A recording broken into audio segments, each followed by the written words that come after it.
présente que Ève est en train de me culquer.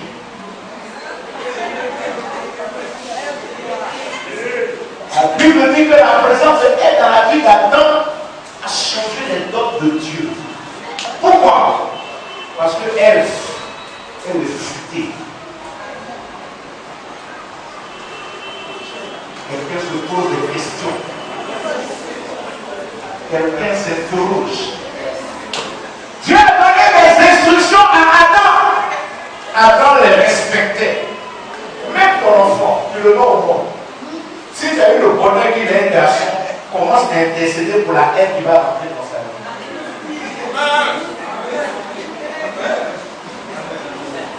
Souvent on trouve que les hommes ne se décollent pas, les hommes ne décollent pas, les hommes ne décollent pas. Ça dépend des raisons que tu as fait avec lui au départ. Si quand tu es arrivé payer les dangereux par les grands bijoux pour te donner, et puis un jour tu réalises qu'il commence à poser les mêmes actions auprès de sa maman, ton combat commence. Donc ta maman est devenue, c'est ce qu'il fait pour sa maman qu'il a eu l'habitude qu'il fait avec toi. Si tu lui as arrêté, ça veut dire que s'il commence à diminuer pour sa maman, il diminue pour toi.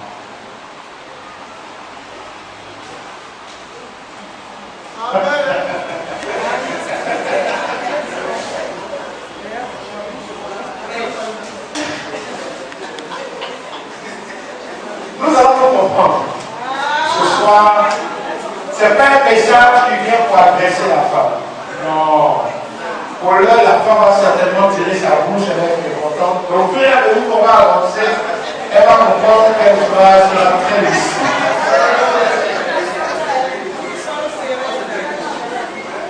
Vous avez vu comment Amélie? Du coup, elle s'est créée une barbe à l'esprit.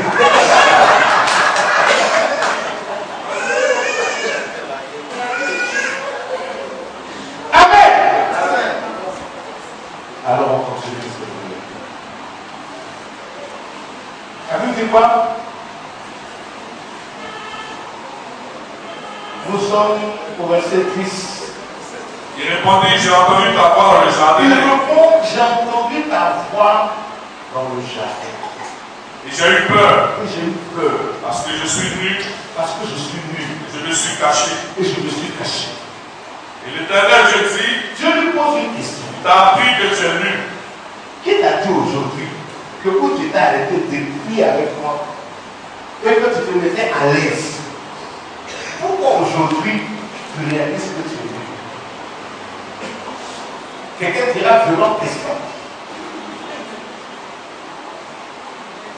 Alléluia. Alléluia. Attends, pourquoi aujourd'hui tu me dis que tu es nu? La Bible continue pour dire, est-ce que tu as mangé de l'arbre dont je t'avais défendu de tu as manger? mangé de l'arbre dont je t'avais défendu de manger. L'arbre de quoi? Continue. L'homme répondit, L'homme répond et il dit, la femme que tu as mise la auprès de femme moi qui a mise auprès de moi, m'a donné de l'arbre elle m'a donné l'arbre et j'en ai mangé. et j'ai mangé.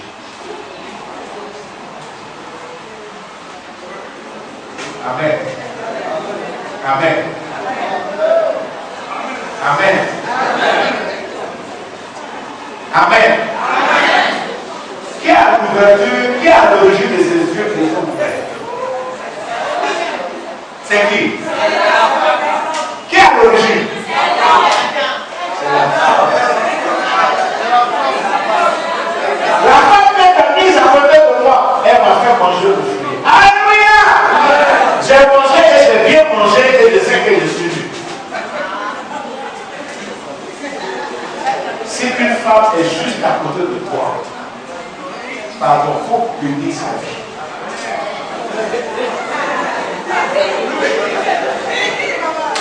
Bénis la vie de cette femme. Alléluia! Parce que quelle est cette capacité que tu as? Alors que tu n'étais même pas là quand Dieu était en train de donner des instructions à l'homme. Tu n'étais même pas encore quand Dieu a donné des instructions à l'homme. Et l'homme, pour que toi tu sois,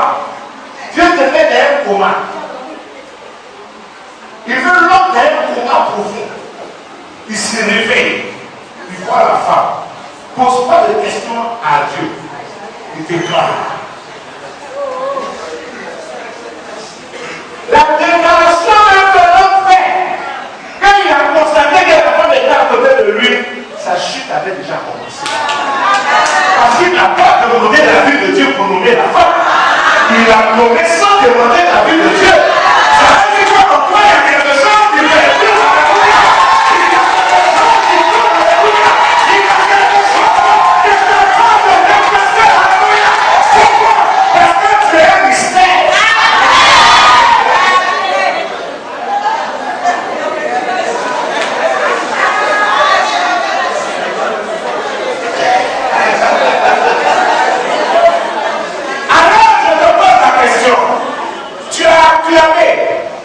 Mais comment est-ce que tu te sers de ce mystère? C'est là ma question. Comment tu t'en sers pour faire le ménage? Il faut me dire, tu vois quoi, il y a le bien, il y a le mal. Le Seigneur, quand Dieu est en train de dire à l'homme, ne mange pas là, ne mange pas là, ne mange pas là. Alléluia. Dis à ton voisin,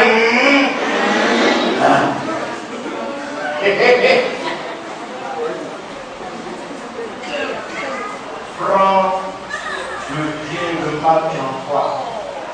Mais je vais te dire une chose ce soir. Comment te sais-tu de ce bien?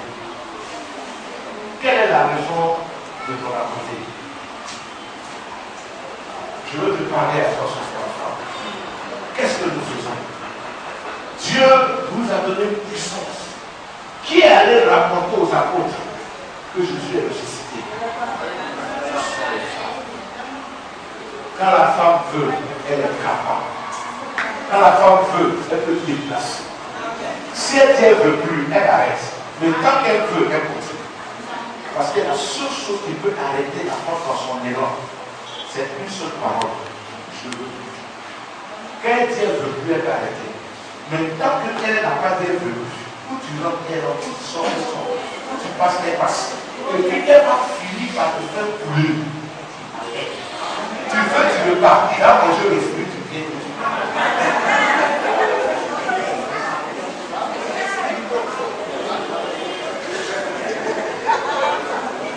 Que quelqu'un dise Amen. Que quelqu'un dise Amen. Que quelqu'un dise Amen. Alors ça veut dire à toi, comme tu es assis là ce soir, ne te lance pas dans les aventures parce qu'elle est belle. Peu importe son état, elle est capable de changer les dons de ta vie. Je vais t'emmener à comprendre que si réellement tu veux que le bien soit ton partage, mets à côté de toi ce qui peut t'emmener à être meilleur que le bien. Parce que la femme est capable de t'emmener à faire le mal quand elle veut. C'est pour cela qu'on a le souci de voir nos jeunes gens, nos enfants, les hommes qui sont avec nous, à avoir à leur côté des femmes de bien. Parce que quand la femme est une femme de bien, elle te communique tout ce qui est bon. Et tout ce qu'elle te communique est bon. Quand tu t'alignes à ça, elle t'emmène à être propulsé comme le flèche. Tu rentres dans ta destinée sans même que tu n'aies à te débattre. Pourquoi? Parce qu'elle te donne les instructions qu'il faut pour parfaire ton élan de gloire. Mais quand elle a habité de l'esprit mal, elle te fait couler jusqu'à tes parents, même, tu ne peux même pas les voir.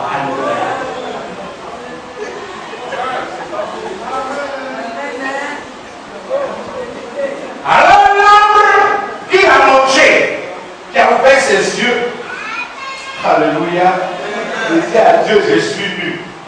On nous a montré le corps qui a été mangé. Le serpent a séduit l'homme, il a mangé la pomme. Je veux t'emmener à comprendre ce soir que tu dois faire très attention à celui qui est à côté de toi. C'est comment tu as accompagné que tu produis le bien et que tu produis le mal.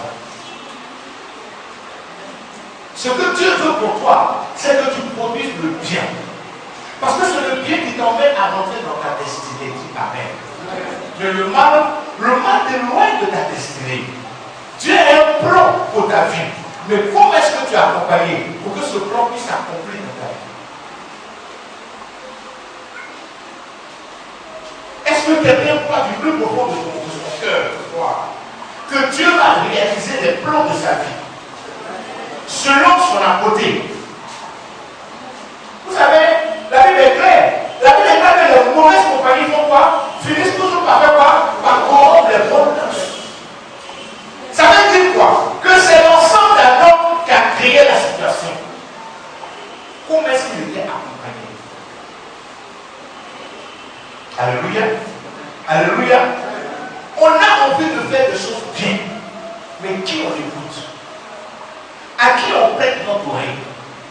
Pour que l'élan du bien que Dieu a mis en nous puisse produire ce pourquoi Dieu nous a créé. Parce que ce que vous ne savez pas, plus vous faites le bien, plus le Seigneur vous raconte votre destinée. Alléluia. Alléluia. Alléluia. Le verset 15, vous dites combien avec le verset 15? Au verset 15, ça veut dire, je mettrai l'inimitié en toi et la femme, entre ta postérité et sa postérité. Celle-ci t'écrasera la tête et tu lui blesseras le talon. Alléluia.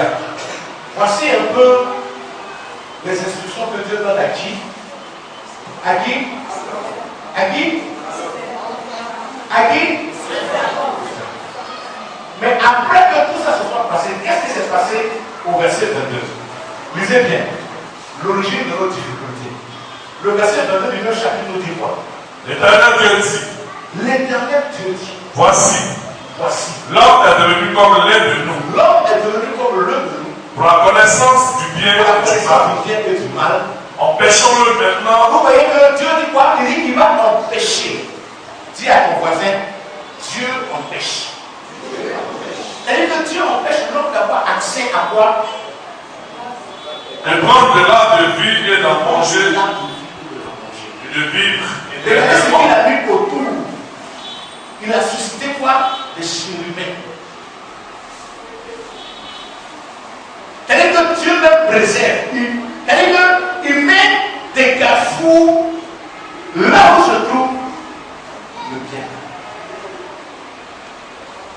Ça veut dire quoi? La lutte qu'on a, c'est une lutte que Dieu permet. Alléluia. Parce que facilement on avait accès à l'arbre. Dieu chasse. Et après l'avoir chassé, il va faire quoi? Il va mettre des garde-fous autour du jardin. Il va susciter quoi?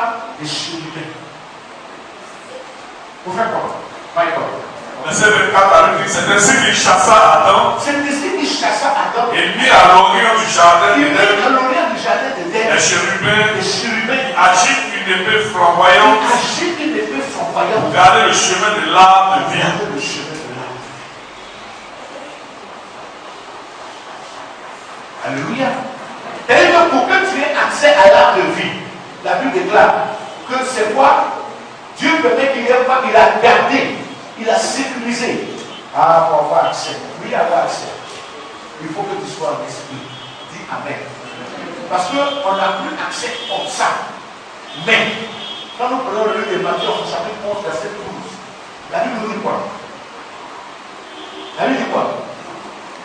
Depuis la mort de Jean-Baptiste, le royaume des cieux est forcé.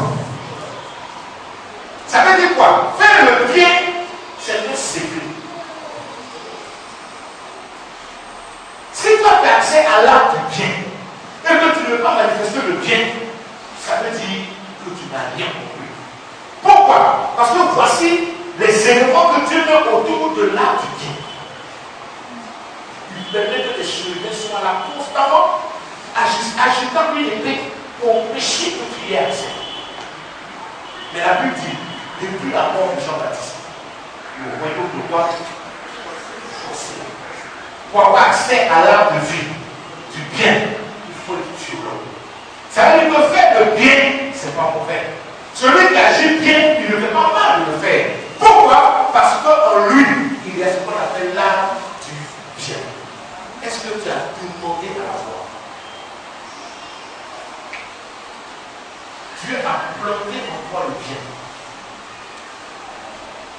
Parce que le vois le bien qu'il veut. Alléluia. Est-ce que je peux dire que le bien est une vertu? Est-ce que je peux le dire? Le bien, ce n'est pas une seconde nature, c'est une nature. Alléluia. Faire le bien, c'est une nature. Si quelqu'un demande à quelqu'un qui a pour l'habitude de faire le bien, même quand on lui demande d'arrêter, il a du mal à arrêter. Parce qu'il est né bien. En lui, il porte l'art du bien. Mais Dieu te dit, parce qu'il a mis en toi l'art du bien, alors il faut faire attention à ton entourage. Celui qui est habitué à faire le mal, même quand il fait semblant de faire le bien, le mal finit toujours par le rattraper. Mais quand il est habitué à faire le bien, parce que dans lui il y a l'art du bien, même quand tu lui fais le mal, il a le souci de te faire le bien. Parce que c'est ce qui le caractérise. Je veux t'emmener à comprendre que agir bien, ça ne s'apprend pas. C'est planté en nous depuis le commencement. C'est pour cela que Dieu te dit de ne pas marcher dans les pas de l'insensé. Parce que l'insensé va t'emmener à te détourner du mystère de ta pensée.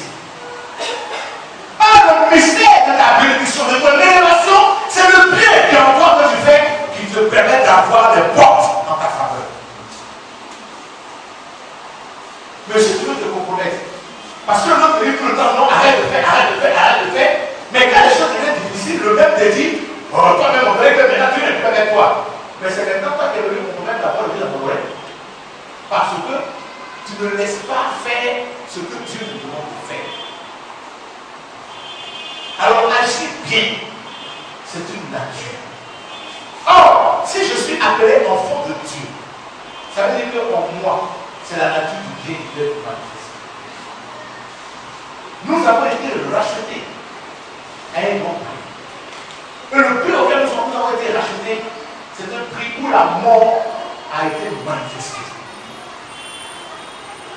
Alors si Christ est mort pour que nous puissions produire le bien, pour que nous puissions bien agir, mais pourquoi nous nous faisons entourer par des gens qui veulent tuer, sinon écouter notre élan? C'est en agissant bien que Dieu fait des miracles au milieu de nous. Faut vrai. Mais pourquoi quelqu'un vient aujourd'hui nous dit non, arrêtons de le faire? Mais si nous arrêtons de le faire, c'est que nous ne sommes plus dans la vérité de Dieu.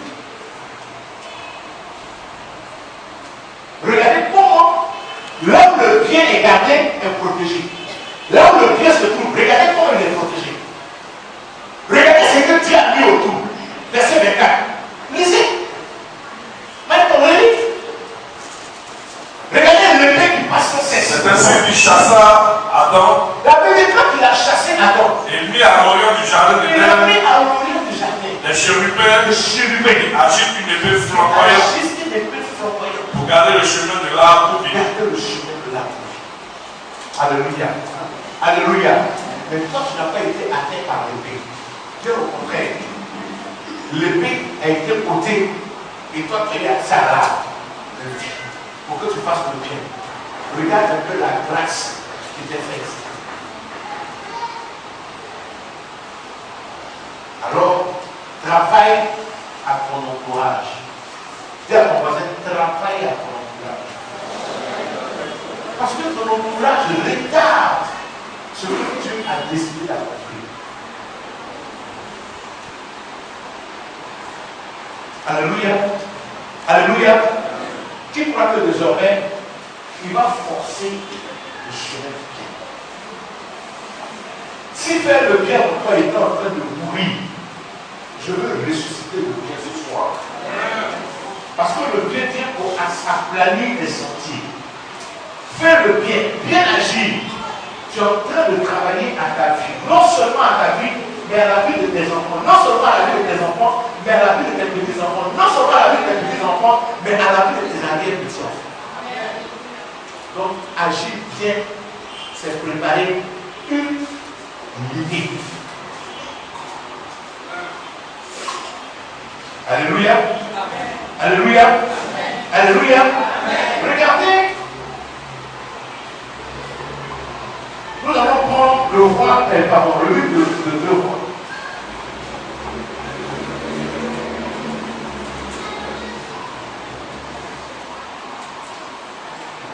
Tu liras 2 rois 6. Mais avant que nous lisions le passage de 2 rois 6, verset 1 à 7, nous allons d'abord lire le livre de Esther, en son chapitre 1, au verset 18. Regardez comment nos agissements peuvent nous faire perdre des choses importantes. Quand on agit mal, quand on n'est pas animé du bien, et qu'on n'est pas animé de l'esprit du bien. Alléluia. Nous allons prendre le livre d'Esther. À partir du verset 1.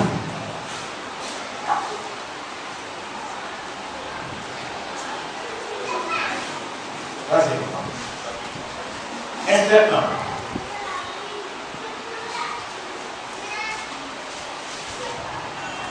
1. Esther chapitre 1 à partir du verset 1. La Bible dit, c'était du temps d'Assuérus. C'était du temps d'Assuérus. De cet Assuérus, qui régnait depuis l'Inde jusqu'en Éthiopie, sur 127 provinces. Il régnait sur 127 provinces. Ça veut dire que ce roi-là, il était le gré d'un tout-puissant. Alléluia. Un tout-puissant. Donc, si le roi est tout puissant, celle qui est à côté du roi, elle est quoi? Elle est aussi toute puissante. Alléluia. Alléluia. Donc, vous dites que le roi qui est puissant ne peut être roi et dire d'être roi par ce qui est à côté de lui, par celle qui est à côté de lui, par celle qui l'accompagne. Mais la petite ce roi-là, qui avait une souveraineté étendue, qu'est-ce qui s'est passé? Et le roi Assuérus était alors assis sur son trône royal. Assis sur son trône royal. Dans la capitale. Dans la capitale. 3e année de son règne, il fit un festin à tous ses princes. Il offre un festin. Et à ses serviteurs. À ses serviteurs. Le commandant de l'armée, des Perses et des Belges, les grands et les chefs des provinces furent réunis en sa présence. Il montra la splendide richesse. Il montra la splendide richesse. Le roi a montré la splendide richesse de son royaume et l'éclatante magnificence de sa grandeur. Mais vous voyez un peu la position du roi. C'est-à-dire qu'il fait voir à qui veut l'entendre, il veut voir ce qu'il a. C'est-à-dire toute sa richesse, tout ce qu'il a de meilleur. Alléluia. Alléluia. Parce que même quand on acquiert des biens, il y a un bien qui a plus de valeur que tout ce qu'on acquiert. Dis Amen. Et ce bien, c'est la femme. La petite, il a montré tout ce qu'il a pour faire comprendre aux gens que lui, il n'est pas n'importe quoi. Mais il y a un bien qui va s'opposer à lui. La Bible dit quoi? Vas-y. Il montra la splendide richesse de son royaume et l'éclatante magnificence de sa grandeur pendant nombre de jours, pendant 180 jours. Lorsque ces jours furent écoulés, le roi fit pour tout le peuple qui se trouvait à Suse, la capitale, depuis le plus grand jusqu'au plus petit, un festin qui dura 7 jours dans la cour du jardin de la maison royale. Des tentures blanches, vertes et bleues étaient attachées par des cordons de byssus et de pourpre à des tableaux d'argent et à des colonnes de marbre. Ça, c'est des choses sur lesquelles lui, il donnait des ordres. Les lits d'or et d'argent reposaient sur un pavé de porphyre. C'est-à-dire qu'il a créé la beauté pendant cette fête. Alléluia. Il a tout mis en place. C'est-à-dire quand tu arrives, c'est un rêve. Alléluia. Alléluia. Et toutes ces choses-là n'avaient pas de mots. Parce que c'est lui qui m'ordonne et ça s'impose. Il a parlé, on doit faire ça. Le roi dit, on met en main. Alléluia. Mais quelque chose de merveilleux va se produire. Dans toute cette beauté, dans la vie du roi, il y avait une femme. La reine Vasthi fit aussi un festin pour les Cette femmes. femme s'appelait Vasthi. Et le roi demande à ce que cette femme pendant que lui est en train de se réjouir avec ses invités, il demande à sa femme, à la reine, d'inviter toutes celles qui sont reines dans la région, toutes les dames qui l'aiment bien, elle aime bien d'être là à sa fête. Et la Bible dit que tout ce monde-là était à ce respect. Mais qu'est-ce qui va se passer? La Bible dit, vas-y. Le 7e jour, comme le cœur du roi était réjoui par le vin, il ordonne à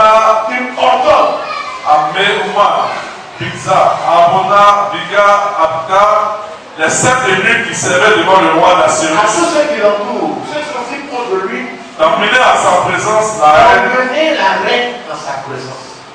Avec la couronne royale, et en venant, qu'elle vienne avec la couronne royale, pour montrer sa beauté au peuple. Qu'est-ce que le roi veut maintenant montrer à ceux qui l'ont invité? Il veut montrer quoi à ses invités? La beauté de sa femme.